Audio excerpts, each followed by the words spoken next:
Oh, grocery line. A trembling hand. An old man searching his pockets as people sigh behind him. A student steps forward, sliding her last bills across the counter. She doesn't know him. Doesn't know his past. Doesn't know that the man she just helped once founded a brotherhood feared worldwide. Before we start today's story, tell us where in the world are you watching from? Also, please subscribe to the channel. It will help us to bring you more inspiring stories every day. The grocery store buzzed with tired chatter and the hum of fluorescent lights. Emily Carter, 19, stood in line clutching ramen, milk, and the cheapest bread she could find.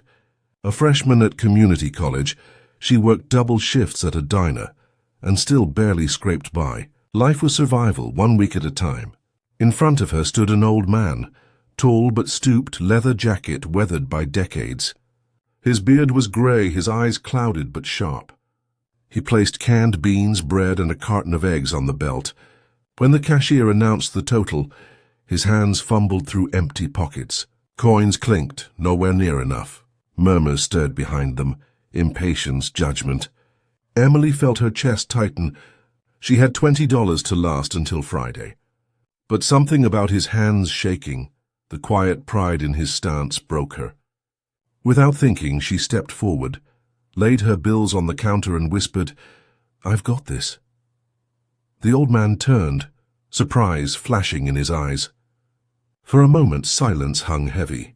"You don't have to," he rasped, voice gravelly, worn by smoke and years. Emily just nodded, her cheeks burning.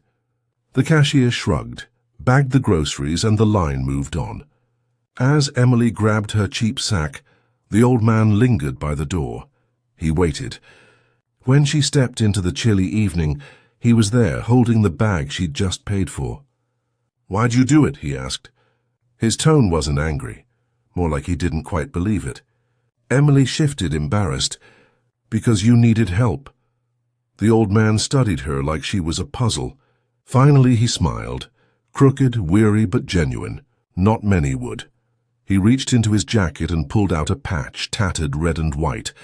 Emily glanced at it, confused. Letters curved across the fabric. She didn't know it yet, but she was staring at history. They walked together down the cracked sidewalk, cold air nipping their skin. The old man introduced himself as William Bear Maddox. "Folks used to call me Bear," he said with a grin that didn't quite reach his eyes. Emily hugged her thin jacket tighter. He asked about her life, her classes, the job that left her smelling of grease and coffee. She hesitated but answered. He listened, really listened, as though her struggles mattered. "The world's tough," he said, "but you stood up anyway." He offered to walk her home, and something about his quiet dignity made her say yes. When they reached her tiny apartment, Bear paused. "Emily," he said slowly, "what you did tonight, you'll never know how much that means." She shrugged, trying to dismiss it. "It was just groceries." Bear's gaze sharpened, almost sad. "Nothing's ever just groceries." Then, before she could ask, he turned and melted into the night. The next week dragged. Emily worked back-to-back diner shifts, balancing textbooks on counters, fighting exhaustion. She forgot about the encounter, until one night headlights swept across the parking lot outside her apartment. She peeked through blinds, motorcycles, at least 6 chrome glinting under street lamps. Fear pricked her skin. Who rode bikes like that in her quiet town? Boots echoed in the stairwell. Then a knock. Hesitant, she opened the door. The Bear stood there, flanked by leather-clad men with patches on their backs. Red and white, skulls. Emily's heart raced. She'd seen documentaries, news headlines. Hell's Angels. Bear lifted a hand, calming. "Relax," he said. "They're with me." Confusion swirled with dread. "Why are you here?" Emily whispered. Bear's eyes softened. "Because you helped me when no one else did. And it's time you knew who I am." She stared at the men filling her hallway. A kindness had just opened a door to a dangerous world. They sat crowded in her tiny apartment, the smell of coffee mixing with leather and gasoline. Bear leaned forward, his gaze steady. "I wasn't just some old man short on change. I built something once, something that scared the world. He slid the patch toward her. Emily traced the stitched letters with trembling fingers. Hell's Angels. I was there at the beginning, Bear said softly. Back when it was about brotherhood, not headlines. I gave men without family a family, built a code that kept us alive. Emily blinked, stunned. You're saying... You started it? Bear nodded. The others bowed their heads with respect. She didn't know whether to be terrified or honored. All she knew was the man she'd helped buy beans and eggs wasn't ordinary. He was a legend, one with shadows behind his eyes, and now somehow she was part of his story. Emily struggled to sleep that night. Every sound of engines outside her window kept her awake. She replayed Bear's words, the weight of his past pressing against her small life. At the diner the next morning, she poured coffee for truckers and wondered if they'd ever guess she'd spoken to a man the world called an outlaw. That evening, Bear returned, alone this time. He sat across from her booth, his hands folded. I don't expect you to understand what I built, he said, but I do expect you to believe this. Kindness matters even to men like me. Emily hesitated. Why tell me? Bear's gaze softened. Because I've seen brothers fall to bullets, knives, and worse. And in all that time, nobody ever stepped forward for me the way you did. That changed something. She swallowed hard. Somehow her tiny act had shaken the foundation of a man who once shook the world. Days turned into weeks. Bear began visiting Emily often, sometimes bringing groceries, sometimes just conversation. He spoke of the past in fragments. Roaring highways, bonds sealed in scars, the loneliness of power. Emily listened, torn between awe and unease. She noticed how strangers greeted him in town, half with respect, half with fear. One afternoon, as they walked down Main Street, a group of young men jeered at Bear. Old fossil. Bet your gang days are over. Bear didn't flinch, but Emily bristled, anger flashing. She stepped forward. Show some respect, she snapped. The men laughed and walked away. Bear's expression shifted, part pride, part sorrow. You shouldn't fight my battles, he murmured. Emily shook her head. You're not alone anymore. That night, Bear confessed something quietly. I'm dying, Emily, cancer. The doctors give me months. The words hollowed the room. Emily's kindness hadn't just bought groceries. It had bought her a final chapter in a dying man's story. The confession weighed heavily. Emily cried in silence that night, grief tightening her chest for a man she had barely known weeks before. Bear, though, seemed strangely at peace. Death doesn't scare me, he told her. Being forgotten does. He showed her a weathered box filled with patches, photographs, and letters, his legacy. When I'm gone, these tell the story, but they don't tell all of it. Emily touched the photos of men long gone, their eyes fierce, their arms draped across one another like family. Bear watched her. Promise me something. Don't let the world remember us only by violence. Remember the brotherhood, the code, the loyalty. Emily nodded, her throat too tight for words. For a girl who had once counted quarters at a grocery store, her life had been pulled into something larger than herself. And now she carried a dying outlaw's last hope in her heart. Bear's health began to fail. His visits grew shorter, his steps slower. Yet Emily never left him alone. She drove him to appointments, brought soup to his house, sat with him through nights of coughing. The bikers, his brothers, noticed. They began treating her differently. Where once they loomed silent, now they greeted her with nods, even smiles. One called her Little Sis. Another slipped gas money into her pocket after a long shift. For a girl who'd grown up without a father, without much family at all, their acceptance felt foreign but powerful. At the diner, customers whispered about her friendship with Bear. Some warned her to stay away, but Emily only shook her head. You don't see what I see. Because what she saw wasn't the outlaw the world feared. It was a man carrying the weight of history. Grateful for a kindness that came when he least expected it. One evening, Bear asked Emily to ride with him. He had polished his old Harley, the chrome still gleaming beneath rust. Emily hesitated. She'd never been on a bike before. Hold on tight, he instructed with a wry smile. The engine roared, echoing through her chest. They rode into the desert, wind whipping hair into her face. The sunset bled across the horizon, endless and wild. Bear pulled over near a ridge, the sky glowing orange. He pointed at the horizon. "That's freedom," he said softly. "That's what we chased. Not crime, not chaos, just freedom." Emily's eyes burned with tears. In that moment she understood. For Bear, the Hell's Angels weren't about fear. They were about belonging. And in some strange twist of fate, her simple act of generosity had given him the freedom to remember it, not as the world painted, but as he knew it. The town began to whisper louder. At the diner, Emily overheard customers muttering, "That girl's with a biker gang." Parents pulled their kids closer when she walked by. Her manager warned her, "Stay clear or you'll lose your job." Shame pressed heavy, but Emily stood firm. Bear sat across from her one evening, sipping black coffee with trembling hands. "They'll judge you for being near me," he said. Emily met his gaze.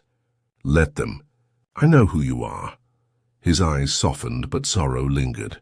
The world only remembers what's loud, fights, fire, fear. They never remember the quiet things. The meals were shared. The brothers are buried. Emily reached across the table, clasping his weathered hand. "Then I'll remember them." For the first time in weeks, Bear's lips curved into a smile that wasn't burdened by regret. To Emily, the whispers didn't matter. She wasn't protecting her reputation. She was protecting a man's dignity. One stormy night, Bear brought Emily to his garage. Dust-coated shelves stacked with tools and relics of a lifetime. At the center stood a wooden chest. He opened it slowly. Inside were photographs, rides across deserts, faces of men with arms slung over shoulders, eyes alight with brotherhood. Bear lifted a picture of himself, young and fierce, standing beside 20 riders. "We were boys with no homes, no fathers. I built us a family, but I also built enemies, and I can't undo that." His voice cracked. Emily studied the faces. She didn't see monsters. She saw lost men clinging to something larger than themselves. Bear placed the photo back carefully. "If I go, all this disappears in smoke. No one will tell the truth." Emily touched his shoulder gently. "I will, I'll carry it." He stared at her, surprised. In that dim garage, something passed between them, an unspoken oath that his story wouldn't die. One afternoon, as Emily left class, she spotted a group of men leaning against black bikes near the lot. Their patches weren't Bear's, rival club. Their eyes tracked her. One stepped forward, sneering. "You're Bear's little charity case, huh?" Emily's heart thudded. She clutched her backpack tighter. "He's finished, old dog. Don't waste your time." Their laughter rang cruel. Emily swallowed hard, then squared her shoulders. "He's more of a man than you'll ever be." Her voice shook, but it cut sharp. For a moment, silence. Then one spat on the ground. "Enjoy watching him fade." They mounted their bikes and roared off. Emily collapsed into her car, tears burning, but pride rising too. That evening, when she told Bear, his eyes glistened. "You stood for me?" She nodded.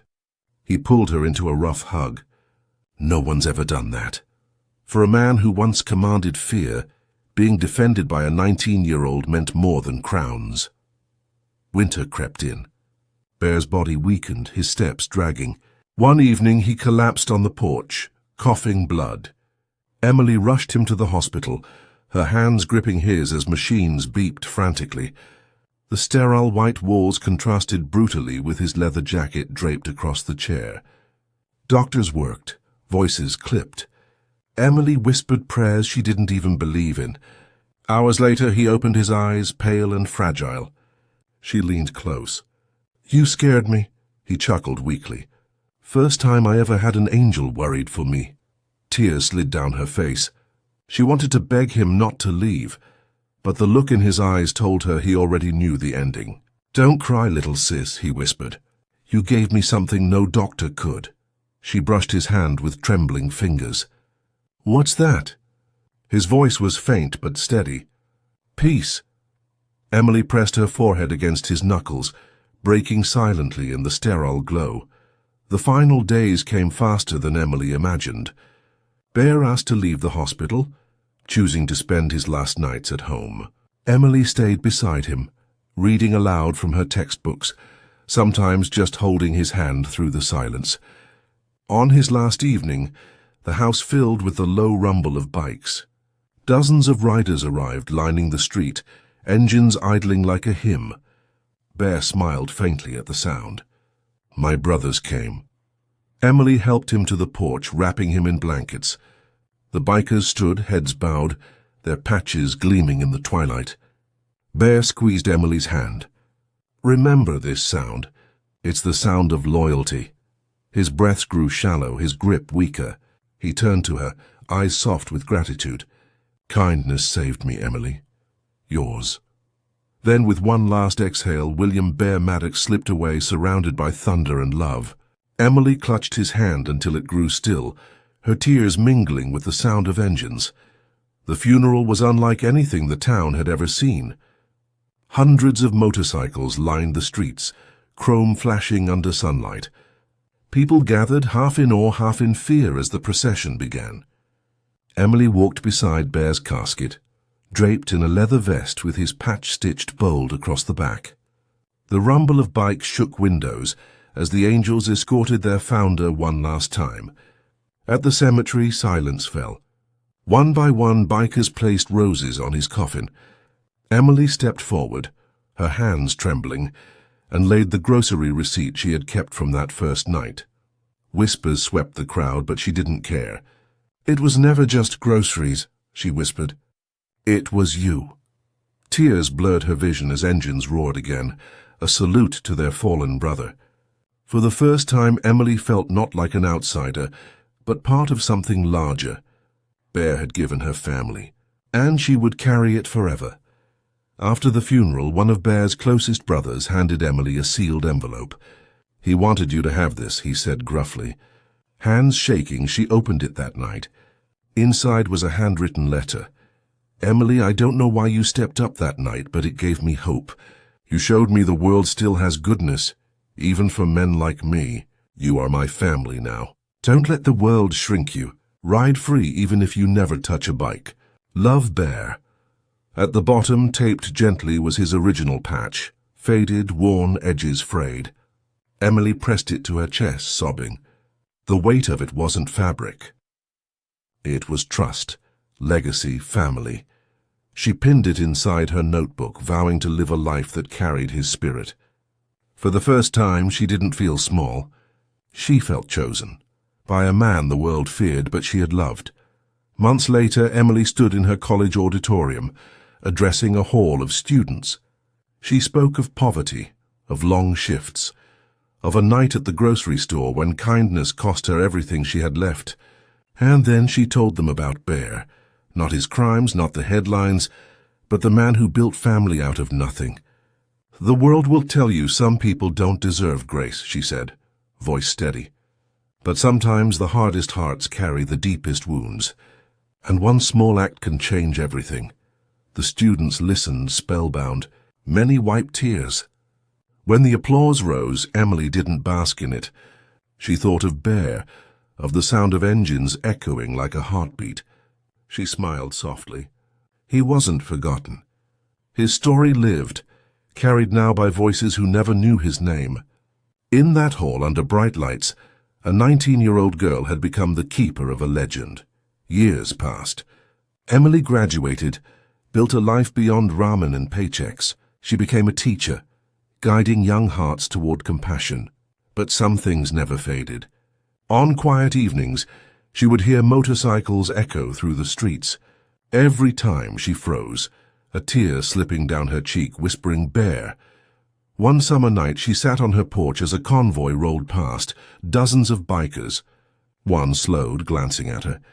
On his vest, stitched carefully, was Bear's patch, preserved and passed on. He raised 2 fingers in salute before roaring away. Emily's breath caught. It wasn't just a ride. It was a reminder. Family never dies. She pressed her hands together, overwhelmed. Bear's world hadn't vanished. It still rumbled across highways, carrying his name, his memory, and somehow, her story too. Emily often thought back to that grocery store line, the fluorescent lights, the sighs of strangers, the trembling hand of a man who seemed forgotten. She had almost kept her money in her pocket, almost walked away. But kindness had spoken louder than fear. That night had altered two lives forever, his and hers. William Bear Maddox, the founder of the Hells Angels, hadn't needed money.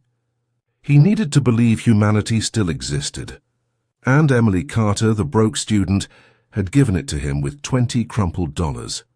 Years later, as she watched students graduate, families smile and children laugh, she whispered his words. It was never just groceries. It was loyalty, legacy, love. And every time engines roared in the distance, Emily knew Bear was still riding somewhere on the wind, free at last. Sometimes the smallest kindness sparks the greatest legacy. Emily thought she paid for groceries. Instead, she gave peace to a man who once built a brotherhood. If this story touched your heart like this video, subscribe and press the bell so you never miss the next story.